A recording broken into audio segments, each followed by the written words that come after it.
တင်တို့ဤရန်သူတို့ကိုချစ်ကြလောတမန်ကာလ17ကြိမ်မြောက်တရင်ပတ်အင်္ဂါနှင့်ရှင်မာတေဦးရေးထားသောတန်ရှင်တော်အေဝီကျမ်းမှဖတ်ရှုခြင်း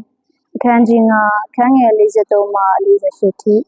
ယေရှုခရစ်တော်သည်ဂရုတော်တို့များအားမိန့်တော်မူသည်ကားတင်းနှင့်နီးစပ်သောသူကိုချစ်လောတင်းရန်သူကိုမုန်းတော်မူသော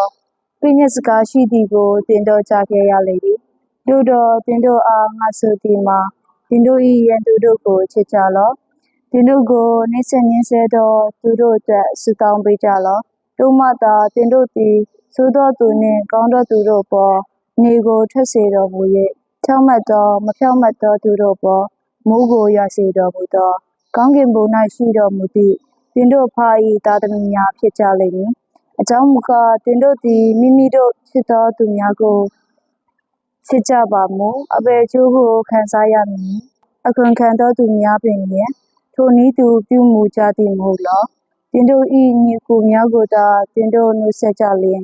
တင်တို့သည်အခြားသူများထက်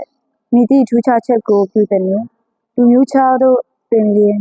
ထိုနည်းသူပြုကြသည်မဟုတ်လောထို့ကြောင့်ကောင်းကင်ဘုံ၌ရှိသောတင်တို့၏အဖသည်ဆုံးလင်းတော်မူသည့်နည်းတူတင်တို့သည်လည်းဆုံးလင်းခြင်းရှိကြလောဘုရားသခင်၏ဤဝေကလေးနှုတ်ကပတ်တော်ပေတည်း